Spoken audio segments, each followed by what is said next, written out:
The fact that this is as close as we've ever gotten to a classic-style Shockwave that fits into the Generations toy line is highly something. I'm sorry. I'm blanking on the words here. Like, just go on. I'll let you know if I think of it. Illogical. Highly illogical. There we go. All right, move on.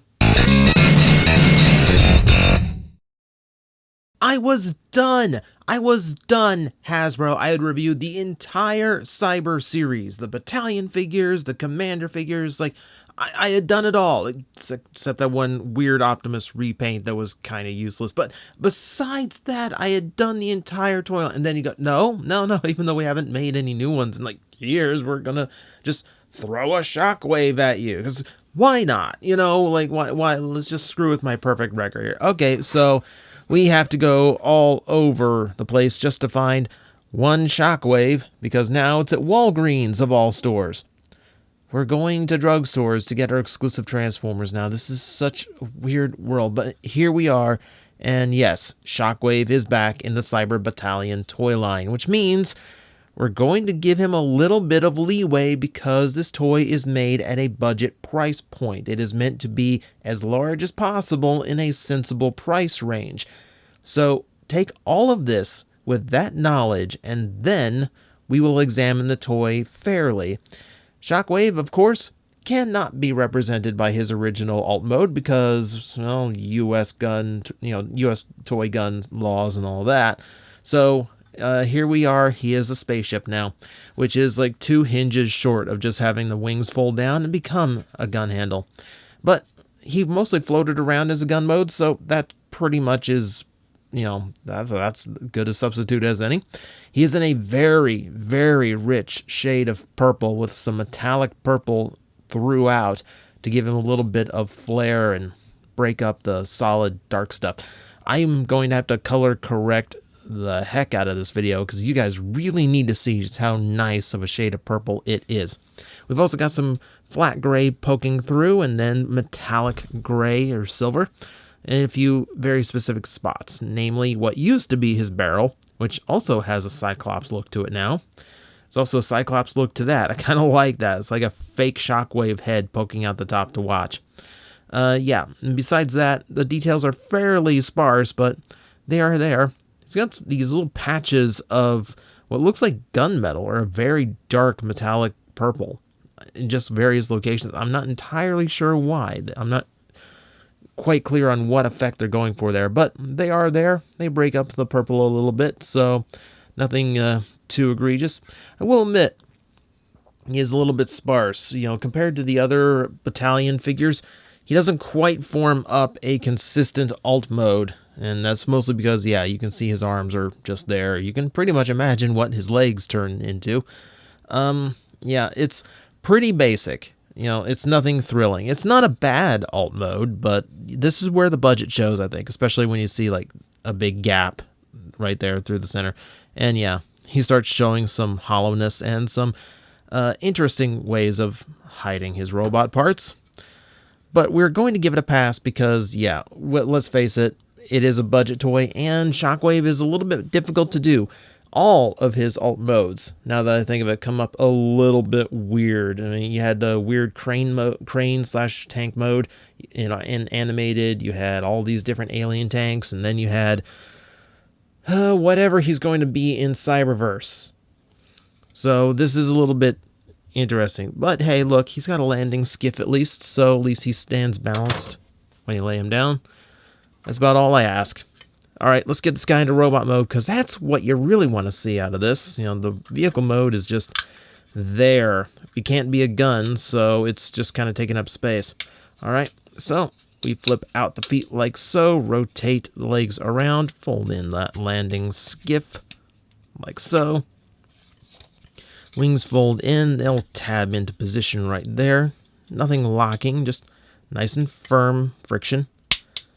Pop that out and flip his gun hand out. We can do the same on the other side, except he doesn't have a gun hand over there. And now the head flip back. And this is a really cool effect, actually. His entire torso is on a 90-degree rotation. So that's how that forms up. It locks in the back, and this is always a little bit tricky. So there we go. I had to kind of slot it in without everything quite in position yet. So with that done, behold Shockwave in his robot mode, and this is what you really buy the toy for. Let's be honest. The vehicle mode is nice-ish, but we're here for the bot, and the bot looks absolutely phenomenal here.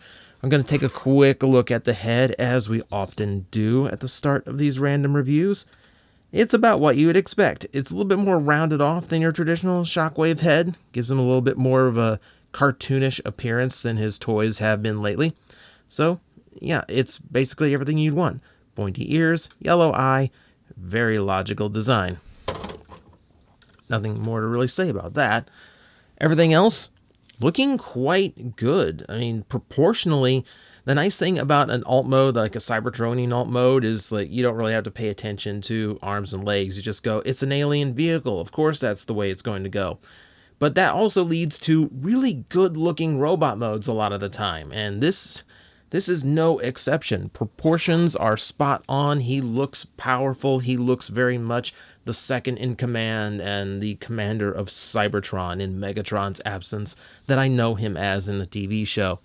And really not a whole lot left over as kibble. He's got the wing pack, but hey, Shockwave might just need a jetpack once in a while, you know? He might. I don't know the guy. Like, maybe he can't fly like the other Decepticons. Like, maybe he doesn't want to float in gun mode all the time. But yeah, proportions are nice, and here we see the two-tone purple working very well. They are done for the hands, which that kind of substitutes that translucent plastic, as does the center chest piece. And everything else, nice mix of the gray and the purple. Everything here suiting me quite nicely. Even a little bit of yellow there in the torso and some more silver for the abdomen. Like, seriously, like, he is just so spot on and just like, so good. I like, just, there's part of me, honestly, that kind of likes this better than the Masterpiece. And that's a really, really out there thing to say. And I know factually I am wrong. The Masterpiece toy is fantastic. That said, like, this suits my aesthetic tastes a little bit better, just because he looks stronger, he looks more solid, and I like that rich two-tone purple he's going for. It works really, really well for me, and it's kind of what I imagine Shockwave to be. So, I did mention size class. This is a Cyber Battalion figure, which goes for, well, if you're lucky, about the same price as one of these. So if you've never looked at Cyber Battalion before, that's why they are hollowed out. That's why their engineering is much more simple. They are made to be very, very large toys for their price point. So it is a nice thing to look at, but play-wise, it might not suit your needs. You go with that in mind when you buy it. That said, in this case, I'm going to recommend him a little bit more because super dusty, but you can tell I have not dusted him in a long time. But that's as close as I've gotten to a Shockwave at the retail level, the classic style designs that the rest of my collection is in. And you can see, he's not very good representation.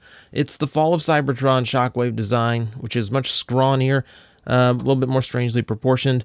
Big gun that is definitely not G1, but yeah. It's a nice toy, but it's not the G1 shocker that I have been after. Do I have a Voyager I can quickly compare him with? It should be the Megatron, but I'm going to grab Astro Train just so we can get the last size comparison we need. And yeah, you can also see like the sculpt detail is definitely a lot thinner on the Battalion toys, but again, that's what you do for the size. And if you're after something G1 based, that's pretty much what you're after, right? That does give him a look of the cartoon, which is, you know, something that I don't think is a bad thing necessarily. All right, so about all we can do is look at articulation, and that's not too much to be thrilled about. His head does rotate all the way around. Shoulders are universal thanks to one hinge and then a second hinge, well, a swivel and then a hinge. So universal movement in the shoulder, 90 degree at the elbows, all good. Hips are completely universal. Nice solid hinge there. Doesn't have that faux ratcheted thing that some of these have. It's just very stiff. And now this is the part where he's disappointing because he has but a rotation at the knee. If his knee's bent, I would be there calling him like one of the best, if not the best, Cyber Battalion toy. But unfortunately, I cannot do that just because, well, there are other toys in this lineup that do have that full range of articulation and can pass as a decent figure even in modern aesthetics. But for what he is, for the price, he is gigantic. He looks fantastic. The vehicle mode, nothing to write home about, but serviceable. You know, that is what a Cyber Battalion toy is, and that's Cyber Battalion Shockwave. If you're interested in a casual Transformer experience, I think he's phenomenal. If you are just looking for a hit of nostalgia, I said this with Cyber Battalion reviews before. I think these are fantastic for having a good representation of a classic Transformer character that can still transform if you want it to, but it doesn't have to. It can just be there to look like a really nice Shockwave, a really nice Optimus Prime. And you have the option of transforming it if you want. Shockwave falls into that realm. He looks absolutely phenomenal. But for now, we're still waiting for our classic Shockwave that we're still missing.